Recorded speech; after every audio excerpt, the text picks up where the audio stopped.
On this podcast, we talk about different areas of business and all things marketing. My name is Dave Doyle. And I'm Dave Alton, and this is Social Antics, another marketing podcast.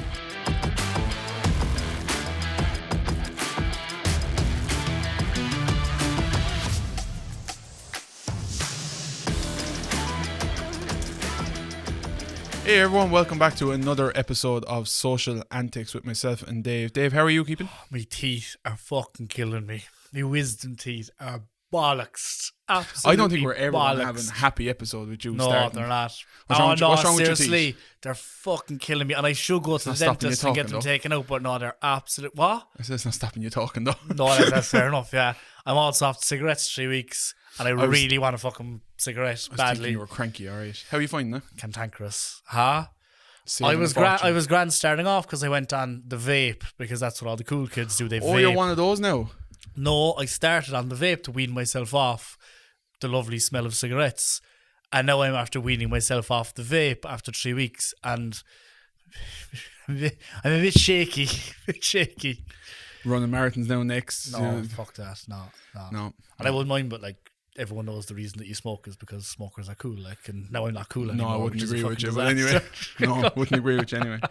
And then to wrap things up again, so I'm in a cantankerous mood anyway, and then I arrived in, and behind me, which I know the audio listeners can't necessarily see, but on YouTube you'll be able to see it, I've got a shelf with a jar of jelly snakes and a jar of jelly beans, which are meant for ornamental use only, and I came in earlier on today, and they're fucking half of them are gone. I'll actually get up and show people.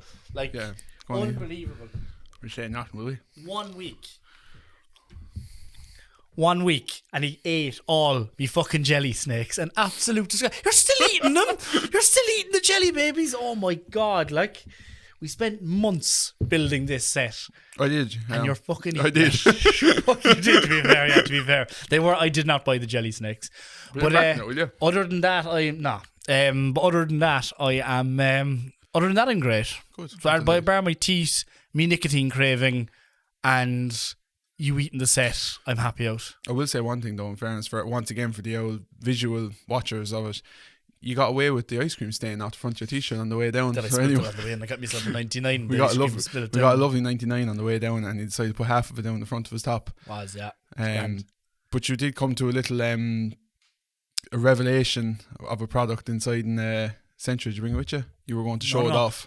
I didn't come to the revelation at all. Our producer, Owen, Brought the idea to. he did, yeah, he gave us the idea. This is we're stuck this week, lads, for a bit of content. So basically, he went in and got, and again, audio listeners, bear with us for 30 seconds here because you won't be able to see it. But he got one of those, those yogurts where there's a top bit which is like granola, and then the bottom bit is yogurt. I like the way I'm describing this to you, like a child, basically a topping, a yogurt with toppings on it, and it came with a spoon. And the spoon is the most tragic thing in the fucking world. It's basically like it's a piece of paper that you fold over, and there's a photograph of a fork on the back of it. That's the best bit. Absolutely fucking tragic. All the misery in the world is wrapped up in that. And it wasn't a cheap yogurt either. What I'm laughing at is someone was paid thousands to come up with that idea. Probably. It's a disgrace. Someone had a brainwave one day and said, "You know what? You get rid of that all piece the of ink paper. is coming off. Oh, it's actually horrible. Like how could you fucking like? Put it in the bar of the jelly beans there, or the jar of the jelly beans. We'll use a scoop. Nah, you're all right. So, what have we got on the show this week in terms of the alcoholic beverage? This week, You brought me. we have, yes, I went shopping to the alcohol store, and I got 8 Degrees Brewing, which is apparently naturally adventurous, according to the can. And to be fair to them, so I'm cheating a little bit. I know what this can tastes like, the one that I'm drinking, and I think it's one of the nicest. He looked after beers himself this week. Now I got you. I have a sunburnt Irish red ale. Yeah, and I've got an easygoing IPA. And one of the things I liked about this actually is that, do you know the way I'm always on about the descriptions and they're fucking stupid? This is actually not too bad. So while I read the story. Go for it. Yeah, so woven deep into the fabric of Irish society and tradition is the session, an informal coming together of people in a pub over a beer to play music, tell stories, and enjoy each other's company. For the best kind of session, you need a low alcohol beer packed full of flavour. Grab a can and enjoy the crack. That's nice and simple. That's nice and simple. Tells a nice story. There's no fucking foggy mountains and the horse coming down from the hill and all this kind of stuff. It's actually quite nice. I like it. My one has a go at the gingers. All right. Like an Irishman on holidays in the Canaries, this beer has a red glow with a chilled out mellow feel, a traditional Irish style with a twist. The distinctive caramel notes are balanced with a bitter orange hoppy aroma. Goes really well with roast pork, lamb burgers, or a venison stew, a bit more upper class, this one obviously. And don't miss a chance to try it with an Irish washed rind cheese. But be aware, keep out of direct sunlight. Yeah, a bit fucking posh. No, You know that one, a bit posh. My one comes with what do you say yours goes with? Where is it? Roast pork, lamb burgers, or venison stew. Mine goes well with pizza and chips. See the class difference in these. One nice thing here actually is that the actual name, which I've only noticed now. So do you know why it's called 8 degrees? I saw just to the fact I just read it. Yeah, go ahead and tell me. So it's located. So Ireland is located 8 degrees west longitude, which, as it happens, is also the perfect serving temperature for their beer, which is nice. You forgot to mention where they're from. Mitchelstown, not too far from where we're recording, actually. Undisclosed location. Undisclosed location. Us where we are. We can't tell anyone. Can't tell anyone. So we were actually laughing during the week. There's nothing really actually popped up this week in terms of marketing or news. So we're kind of. I would say that's the end of us for tonight, but no, there's not a whole lot of. You know, and I'm fucking spending the first 15 minutes giving out about my wisdom teeth that we're in fucking trouble for content. But looping back a little bit on what we were talking about last week, where we were on about Netflix and original content and kind of changing in marketing paradigms, and how through changing marketing paradigms, there are different opportunities for brands to grow their own equity in terms of meaning and all the rest of it. So one of the ways that we said that was happening was through Netflix's original content, whereby brand storytelling has gone, in some cases, completely long form, or in some cases they're just embedded via product placement and stuff like that. And the example that we gave was Drive to Survive, which is the F1 kind of behind the scenes series. And just today, basically, Volkswagen premium brands Audi and Porsche have said that they will join Formula One after convincing the German automaking group that the move will bring in more money than it will cost. As in, like, they're actually putting cars in the race. They're putting cars in the races, yeah. So basically, at the moment, it's looking like Porsche are going to partner with Red Bull, which makes sense as a partnership. And then Audi were originally linked with McLaren, but now looks like they're going to probably go in with Williams or Aston Martin. Now, ultimately, they're not putting their own. No, the partnerships. Okay. Which makes more sense. So ultimately, I think what this shows, and again, the key here was that quote that it will make more money putting these brands into F1 for the Volkswagen group than it is to leave them out. And that shows you again the power of F1, and that's true Netflix in terms of people associating certain types of brand associations and certain meanings with Netflix. Ultimately, is what it's all about. You see the amount of the brands that go and get involved in stuff like this, and some form of sports and stuff like that in terms of sponsorship.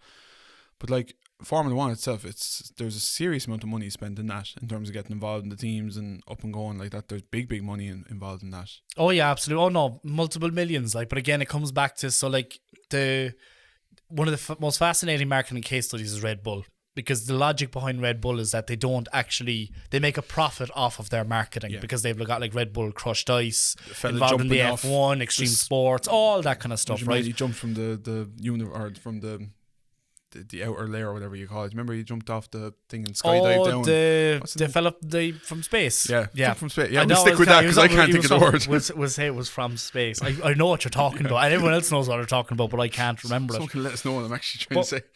But ultimately, like, I mean, if you look at some of the stats, so in terms of Formula One fandom in the United States, it's up about 33% since 2020, and that's mainly thanks to Netflix. More than half of the self-identified F1 fans say that Netflix series Drive to Survive played a role in bringing them on board, which is, again, massive. That's a great word nowadays. What's that? Self-identified. Self-identified as an F1 fan. And then nearly 3 in 4 fans under the age of 45 attributed their fandom, at least in part, to Drive to Survive. And ultimately their sales in terms of merchandise have grown 40% globally since 2020, which is around where the kind of show launched. So there's, again, it just showed the stats prove it out. Nowadays, and again, this is because of Netflix, car brands are seeing an opportunity to grow their equity in other consumer domains, not just F1. And that's because the fandom base is opening up. It's more mass market.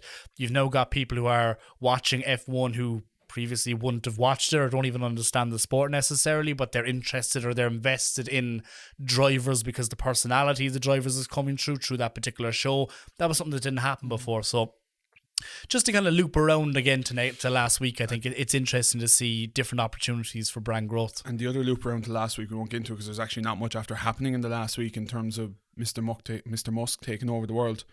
We spoke last week about him, the possibility of making the deal. We weren't sure if it happened or not because it happened just as we were coming on to record, but thankfully we didn't make too much of an Egypt of ourselves and actually did go. So we'll see how that plays out in the next couple of days. He's like the train companies. They're not there yet, but they're getting there. They're getting there, pulling into the station.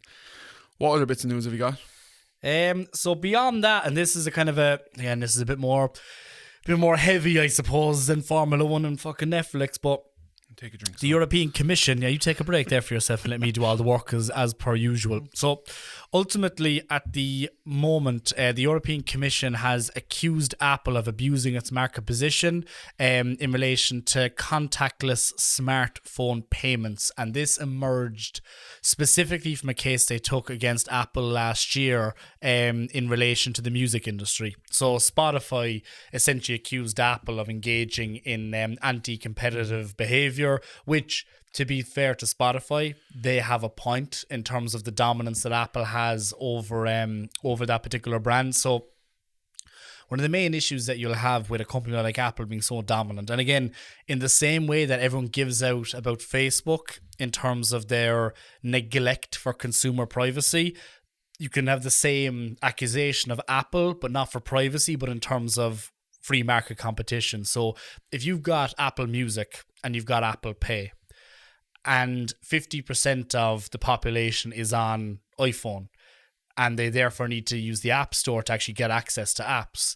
If you have Apple with brands in that App Store that they want to control and want them to be more profitable, then obviously they're going to want them to be top of the App Store chart, and they're also going to extract inordinate amounts of money from their competitors, which is ultimately anti-competitive. So a lot of people would know this.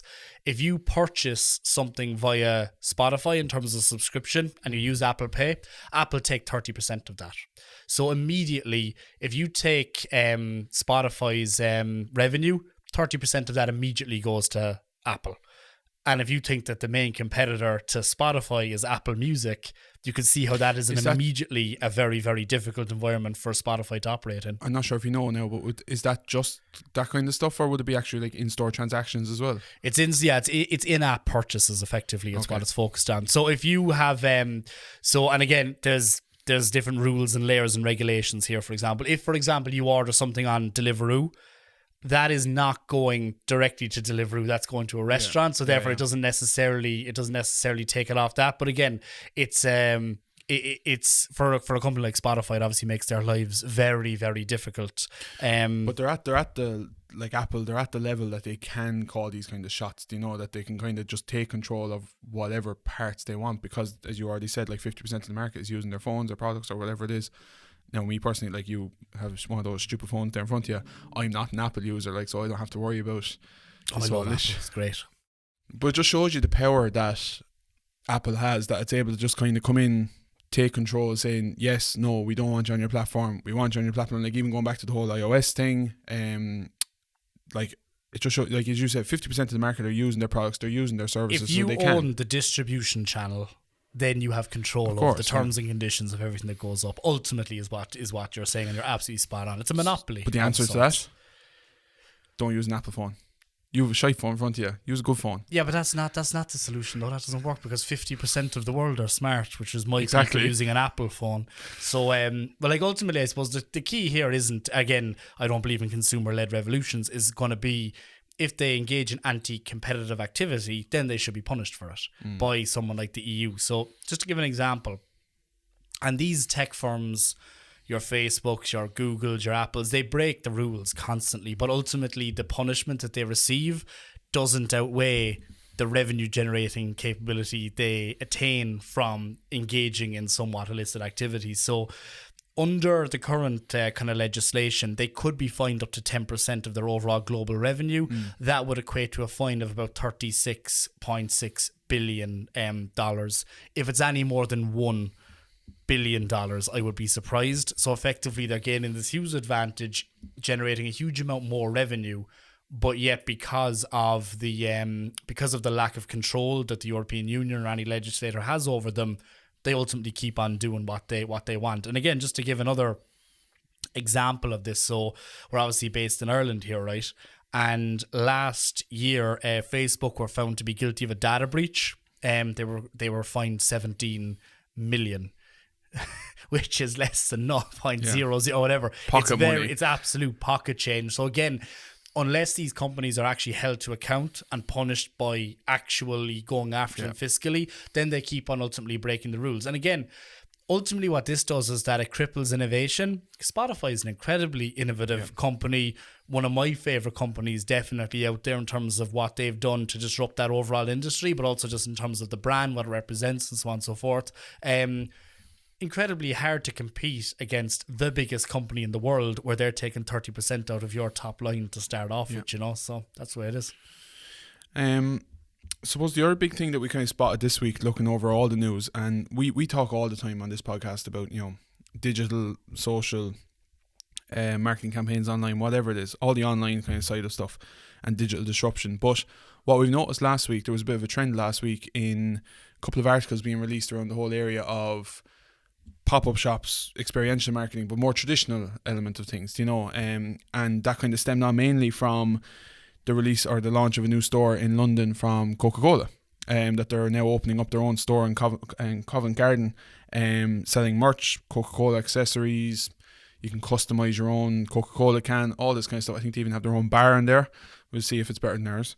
So like they're going back to basics, I suppose, and back to giving that kind of, well, not even back to basics for them because they never really done it, but like over the last year, 2 years, I think since kind of COVID broke out, they put a direct-to-consumer e-commerce platform where they were selling, I think it was your Coca-Cola, basically the stuff they're selling in the shop. I think you could buy it online. But now they want to bring that customer experience side of stuff. They want to bring that physical side of stuff. What do you think of a... Makes sense. Look, touch, feel. That's what, again, as I always just say it, when you're advising brands, if someone is buying from you online or they're interacting with your social media account, that's fine. That's swiping right on Tinder.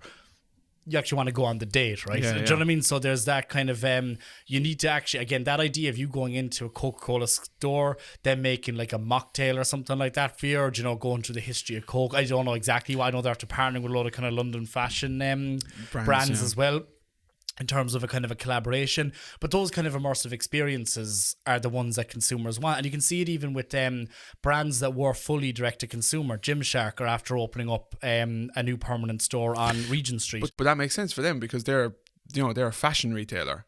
You know, it makes sense for them. It makes sense for them to have a physical pop-up, not even a pop-up store, a physical store, like Gym Plus Coffee here. Like, they're opening stores left, right, and centre. It makes sense for them over probably Coca-Cola more so. Every single brand has some sort of, again, a touch, feel, lived experience that they can use to activate their customers. So if you go to, for example, a brewery, yes, learning the history of the brewery is going to create a bigger and more a more resonant or a more vested attachment between you, the consumer, and that actual brand, because you've heard the story, you've seen the stuff actually being made, and so on. So therefore you've an affinity for it. And again, it's the classic, someone goes up for a pint, and the idea that they know that story and they can tell all their mates about it, again, is going to make you want to buy that particular drink. But then I want to go and do this in the Coca-Cola factory, not in the shop in London. Do you know? But everything can't be a brewery experience. You know what I mean? So even again, this idea of, like you said there, that they had a kind of a Coca-Cola bar in there. So this idea of them doing sessions whereby you're showing how to use Coke in cocktails or mocktails, whatever the case is. So there's different things that they can do. It's the same with iPhone and all of their iStores when they created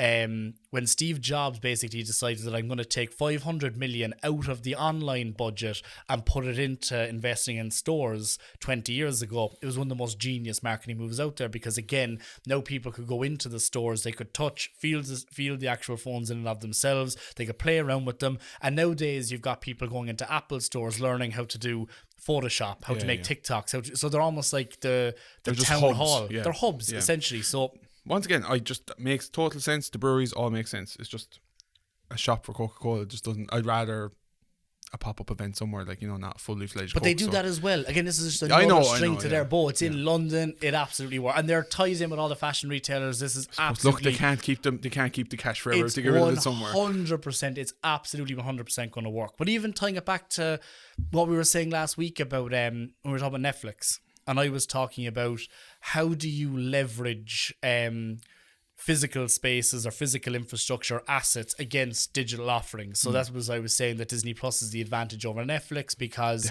Disney have the parks. So if you take someone going to a park, and again, this is all about the omni-channel, right? It's the integration between the offline and online. When you go into a Disney park, you have something called, I think it's a magic band, and that basically tracks all of your activity in the park in and of itself. What rides you went on, what you shopped for, what stores you were in, all that kind of jazz. If Disney have all of that data about you, then are they going to be able to show via regression analysis some correlation between they went into whatever store it was on Hollywood Boulevard, and then they went to the hotel that evening and they watched this particular Disney show? Yeah, because something everything is synced up. Yeah. Exactly. So it's the integration between the experience, the e-commerce, and the tech, which is really, really important for all of these brands. And again, Coca-Cola have their direct-to-consumer offering now. They want to get people into that store, capturing email addresses, getting purchase behavior, and ultimately it's just another string to their bow.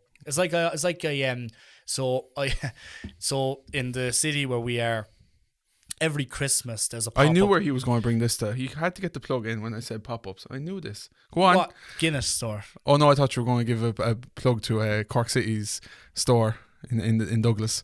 No, that's not a pop-up store. Well, not a pop-up store, but normally you give it a good old plug. Yeah, exactly. Yeah, so give it a plug. So, basically on Patrick Street, you have the Guinness store, and there was a joke I saw on Twitter basically where you have this idea of a tourist coming over and not really knowing what Guinness is, but they know that it's a world-renowned brand, and they come out of the Guinness store and go, oh my God, I didn't know what Guinness was. It appears that they're actually a worldwide distributor in keyrings and t-shirts.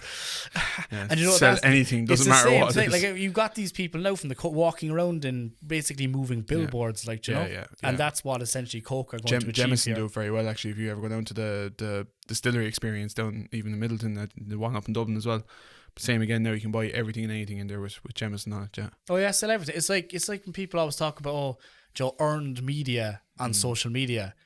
That earned media has been around for years. When people either wear football jerseys with sponsors on them, or they wear Guinness t-shirts or any of that kind of stuff, that's where all that earned media was traditionally, and it's just now re-articulated in a digital world where, and again, for me, it's about that integration of the tech, the data, and the e-commerce side of things, but then it's also about actually creating that bigger connection between the consumer and the brand, which you will never get just from an online experience.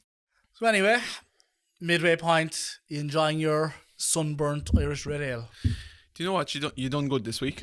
It's actually very nice. I'd recommend it. And you like red ales anyway, don't you? Normally, well, if anyone wants to send me a red ale, I'll gladly take it. Yeah. But and again, just so everyone that knows, again, hashtag not ad. We were not paid for this. We bought this out of our own money. We don't know anyone from 8 Degrees Brewing. We are not related to anyone from 8 Degrees Brewing. Nothing to do with 8 Degrees Brewing, basically. So as you said, all the Twitter warriors can calm down. Yeah, essentially. No, it's a good choice. Now, again, if anyone wants to send us free beer, or if anyone wants to pay for a sponsorship, then we guys want to send in more of this, I'll gladly take it. It's quite nice. Yeah, exactly. Now, again, a bit more than just for the podcast, please, if at all possible. The after party. So other than that, then, I believe this week there was some, I suppose, interesting marketing activity happening over in the US with Taco Bell, who are kind of renowned for their, let's call it, eccentric marketing campaigns. This one's definitely eccentric anyway. They've decided to put a drag show on tour in all of its top restaurants and locations around cities around the US, basically to promote that they're in support of the LGBT community and that they fully support it. It's basically been brought on by obviously the popularity in the last couple of years around the whole, RuPaul's drag races and all, or drag shows and all that kind of stuff. But what's interesting, I read, is like it was almost like the small print in the press release or whatever I read. It was like all these great things about what they're going to do and the shows and all that. But then on the very bottom there was like a subliminal message that says, and secondly, this could vouch for a recruitment drive for staff because of the labour shortages, because they're going to use basically the publicity they're going to get. This talk about this great place to work for and all that.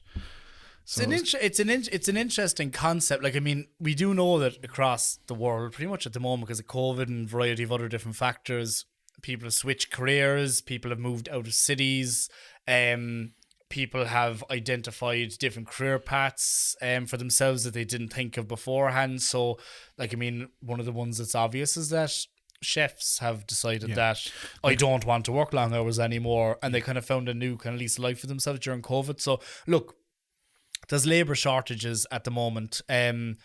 If they think that this is going to make themselves more attractive to presumably a younger demographic, then all power to them, more so than anything else. As long as, again, they follow through with it. Like, I don't believe in this kind of whitewashing or greenwashing whereby companies look all very, very friendly and inclusive and kind of treat you like shit when they get you in the door. Exactly, yeah. So again, it's important that nowadays that all these brands actually follow through with what they said that they would do, which I think is important. And more generally speaking, I think businesses are going to have to look at restructuring how they actually make themselves more attractive to prospective employees. So one brand that got hammered last year was BrewDog. And if you remember, I think they called themselves the Punk Rebels or something like that. And it was basically ex-BrewDog they were employees. Protested or whatever, or boycotted them. Yeah. They basically said that it's not a great place to work for. Not a great place. So despite, again, them being crafts, again, a very kind of an artisan type brand, and you would expect, given James Watt, who's the CEO, comes across as very, very personable, and again, their advertising is very, very kind of inclusive orientated. Like, they were supporting causes long before a lot of the mainstream brands were, like, and they continue to do so. So what BrewDog have basically done this week, and again, I didn't agree with that, by the way. If you remember that podcast, they basically said, if you're growing a company at the rate that BrewDog has you're going to make mistakes. There's going to be cultural challenges, issues, and so on and so forth. There's a great post, I think we might mention at the time, from James Watt, that he put out that this is his first time basically doing something like this. He was a fisherman or something like that before, like, exactly. So, like, yeah, of course they're going to make mistakes, and we've been involved in business enough, like, to see people making mistakes in front of us, in terms of management or HR or hiring, firing, all that kind of stuff. There's going to be mistakes, and there has to be a rootlessness. Like, I mean, what I think the issue, or the kind of line that was used when they were having these issues, was that it was a kind of a growth above all else attitude, which, if you're going to build a billion plus, like, it's gonna have to be rootless. So you can kind of understand where that kind of stuff comes from. But today, BrewDog basically announced that James Watt is, I think, after basically donating, I think it's 3.7 million, not dollars, but actually 3.7 million shares in BrewDog to the bar staff, effectively. Now, that doesn't really mean anything. It's worth about 5% of the overall company, but unless there's an event whereby either that company is floated on the stock exchange or whether it's bought, it's not worth anything, right? Because you don't get anything unless there's a dividend paid out. But beyond that, then, they've also put in place a policy whereby 1,500 of their bar staff will actually share 50% of the profits for each of those individual bars, which they work out, I think, roughly speaking, it'll mean a salary increase of somewhere between 3k to 5k for every single one of those employees, which for employees on pay by hour is a huge thing. I don't, like, and I'm being involved in bars before and stuff, I don't see that as a huge issue. More so for if you're in a managerial position or the actual, maybe, general manager or one of those pubs, because then you have an invested interest in making that pub, from both sides. But from a business point of view, for James Watt, it makes perfect sense, because now he has actual people that are invested in making sure that business succeeds, boosts its revenue, and is run properly and get the bad eggs out, if that makes sense. Putting it across all the staff, it's probably more so messy from them than anything, because, bar staff, like everything, there could be high turnover. student staff coming in for the summer, all this kind of stuff. So unless you kind of just keep it along your core Well, management, it's 1,500 staff, so I presume there's a mechanism there whereby you have to be there for a certain amount of time or whatever the story is. But I think it's interesting. And again, look, they're an exception, right? You can't give away 50% of your profit if you're your standard SME. Everything they do is just like, they do so many things now we've talked about in terms of just raising awareness of the business, getting the name out there. Like another thing they done the last week now is they bought 3 or 4 vans or something like that, placed them into the Ukraine. Basically, as far as I know, they're driving in and out with supplies. And that's, as you already mentioned, he does all these kind of... It wasn't supplies, it was actually transporting people who didn't want to take public I'm not sure, I didn't actually fully look. Yeah.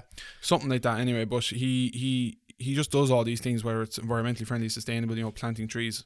We've talked before about giving turn the brewing companies into the hand sanitizers, all that kind of stuff. So look, we are big fans of them here, and they are doing a phenomenal job. Yeah, I think the main thing here is that I think it's something that, and we have one coming to Cork, not too far away where we are. Are we invited to the grand opening? Do you want to do a big? Or can we get invited? We'll pretend that we're invited. We'll hope we'll be there. As the man says, we'll be there. Exactly. Yeah, we're not invited, but we'll be there. We're hanging outside the door, hoping someone brings us in. Exactly. Yeah, but no, I think the key message here is that, and again, I like the brand. I went to one of their pubs in London, got the spicy chicken burger. As everyone who watches on YouTube knows, I am bald. There was sweat dripping from me head. I was with 2 of my mates. They were absolutely in convulsions, laughing like way too spicy for me. But really, really good experience. But the main thing here, I think, is that regardless of their brand, in terms of consumer facing side of things, we've had a lot of innovation in, let's call it HR, in terms of gig economy workers with Deliveroo, again, for better or for worse. You've got a lot of technology enabled freelancers now, so that's your Fivers of this world, and enabling that kind of side of things. There hasn't been a huge amount of innovation in that kind of, SME kind of mid-tier kind of space, whereby if you do have a staff shortage, how do you attract the best and the brightest I've seen staff, it, whatever the story is. I've seen it with there's been companies there that set up almost like agencies where, yes, I need 2 or 3 staff for tonight, send them in. The only issue is, obviously they could be very, very good at what they do, but they're going to spend the first hour or so training them in the night, showing them where things are, because every bar, restaurant, club, whatever it is, every one of them is different. So obviously, yes, some of the drinks might be the same, but even at that, the offering could be different. Could be a cocktail bar, could be a gin bar, could be, you have to know your stuff.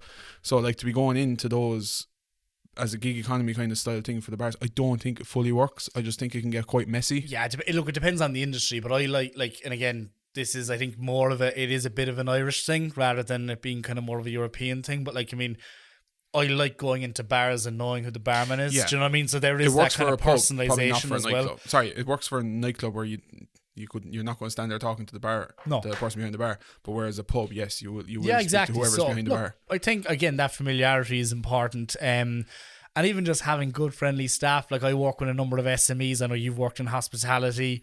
And even from a consultancy perspective, one of the main things that you'll always look at is your customer service. Mm-hmm. Because, as you'd always say, if you sell, let's just say you're selling burgers, let's for example, if you can get your sales staff to add a can of Coke and chips to every single one of those burgers, let's say you sell 100 in a day, over a year, that is the difference between you making a hell of a lot of money and you barely breaking even. Do you know what I mean? Yeah. Depending on the mechanics of your overall business. So having well-trained staff, generating one, loyalty, one, having high quality, but then also that salesmanship thing of, do you want an extra can of Coke, or do you want chips, or whatever the story is. That bit of marketing I still think is fundamentally important. You always bring it in as well in terms of that relationship building side of things and that in-store experience, which we kind of touched on earlier on.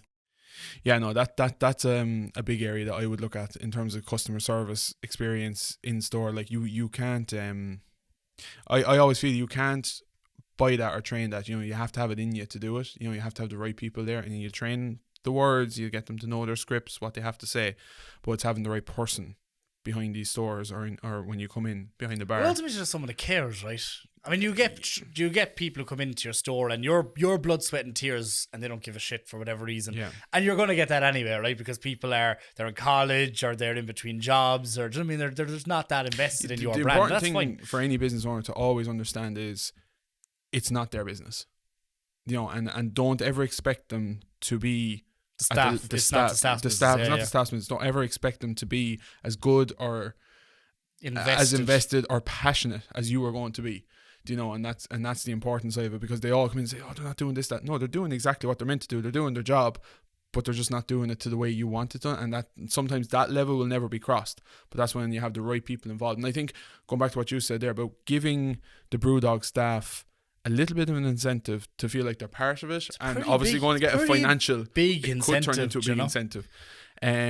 But giving them something obviously that they feel part of this company, but also that they're going to get an incentive out of it. Yeah. That's a powerful thing to do. So if you can look at, if you have the opportunity to do something in your business, or if anyone's listening, that you can get your staff involved in some way, that's obviously not going to be detrimental to your business. Get them involved, because that's what will keep them invested. Now, obviously, as I said already, you have to look at, are they top line management staff that are with you years, or are they kind of seasonal staff that come in and out? That happens already, whereby the board of directors will have a certain percentage of the company, or dividends and all that kind of directors' remuneration. That kind of stuff happens. Board of directors are not the ones on the ground giving the good experience in the store. That's my point. So that stuff already exists at the C-suite level. Yes. It's at the mid, or possibly those on the floor, but it doesn't exist. And I think the problem is, and again, I'm not a HR expert by any stretch of the imagination, but what I would, from my experience of consulting with a HR expert, but you're a HR nightmare, I'd say. Oh, yeah, not at all. My employer loves me. So the contractually obliged to say that. Yeah. So ultimately, the key here is that what I find is that when you get to a certain, when you're in a particular job, right, the thing kind of work-life balance, very, very important. But what often happens is that businesses tend to wrap this idea of empowerment or contribution around particular roles, when in reality there are people at a certain level of wage whereby, yeah, they're motivated, they can be passionate, all the rest of it, but if you throw in a couple of perks around empowering them to contribute to the business, the immediate response is, yeah, mate, but I can't take your empowerment to fucking Tesco and spend it. Exactly, do you know what I mean? Yeah. So I think this is a really, really interesting one, in that they're really going in with the monetary reward first, which I think is really, really important. Like if you're look at, and I'm going back to HR 101 here, but like Maslow's hierarchy of needs, and that safety, security, and again, we're in a world now which is inflation is absolutely through the roof. People are struggling.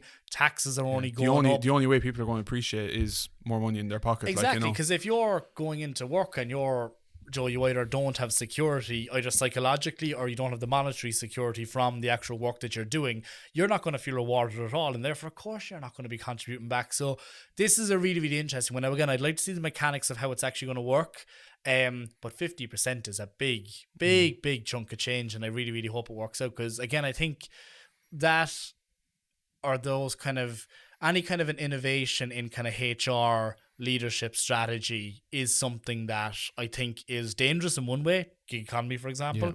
But I think there needs to be some innovation there, particularly now when there is a labour shortage and companies are struggling to get people, and rightly so. Right, so moving on. Any other news there? Let me have a look. Take your time, why don't you?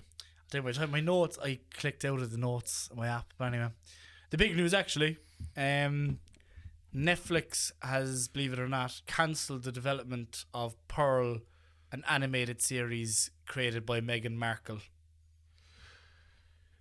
Yeah. Also, KFC have teamed with Pro Flowers to introduce Kentucky Fried Bouquets. They've done what? So now you can get a DIY floral arrangement that includes flowers and chicken. So not a bucket, a bouquet. A bouquet, as in Lady of the House speaking... Mrs. Bouquet? Yeah, exactly. Mrs. Bouquet. I wonder if they're still knocking about. Who? Is Onslow still on the couch? Are they knocking about? With a kid. Oh no, they were knocking about for a long time before then. So what they decided to do is this weekend, not like here in Ireland, they decided to go different, obviously, to everyone else. And May 8th this weekend is Mother's Day. And you can now buy your mother a DIY floral arrangement that includes flower and chicken. So chicken. So a floral arrangement. with chicken, fried chicken and flowers. And flowers. Who the fuck? What says I love you, Mom, more than a bouquet of fried chicken? That's disgusting, actually, to be honest. That's absolutely. Well, I'd say God. they might get a few orders because Mother's Day apparently in the US is the busiest day of the year for them, where they have about 400,000 buckets of fried chicken ordered for online orders and deliveries that day. No, that's fine, because that's just people buying fried chicken, which is fine, because there's nothing wrong with fried chicken. It's really, really There's nice. nothing wrong with fried chicken, but there's something wrong with the fried chicken in the bucket of No, flowers. but this is my thing. So it's the highest number of chicken orders or whatever. That's fine. Which I'm also surprised about, that the busiest day of the year is Mother's Day over there for them. For KFC. Yeah. But it's not going to be Christmas Day, is it? Do you know? It'd be, no, because it's an easy one. People going home to their moms, ordering takeaway and all the rest. Do you know, I don't know. Yeah. I mean, here I'd imagine it'd be maybe a Chinese restaurant's busiest day, or one of the busiest days anyway. I don't know. You've sprung this bouquet of fucking fried chicken on me. I don't have any stats or. Do you know what the worst thing is, right? Usually I'm the one. 50% of this in this survey said fried fucking chicken bouquets. No one wants to hear that shit.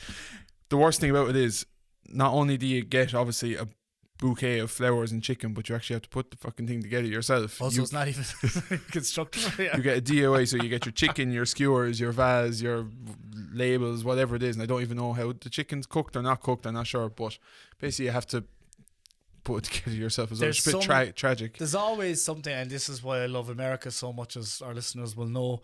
There are certain things that work there that wouldn't work anywhere else.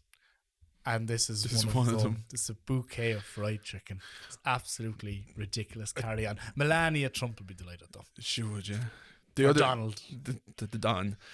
He's not back on Twitter, yeah? Haven't seen him yet. That's because Elon hasn't taken over yet. He's not tried yet anyway. No. Give it fake give it account. A few weeks. Give it a few weeks, he'll be back on. But we've talked before about the whole area of agencies and, even working with big brands like this. And this, I would say bright idea, but it's not, is a campaign under their new strategic and creative lead agency, Mullen Low.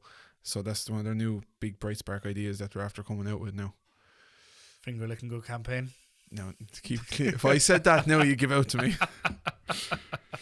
We'll wrap it up on that now before we do get in any more trouble. So thanks again for listening. Thanks to Owen, our producer. You can subscribe, follow us on social media, and we'll be back again next week. And check out TikTok. Dave's been doing a lot of work on TikTok this last week, which generally speaking makes me look like there just before we came on as well. There's not, is there? Oh, fuck's sake. So you can follow us on I TikTok. have students, I have to maintain some level of authority in the classroom, which is just going to go because of this fucking podcast. But anyway, thanks for listening, guys. Thanks for watching.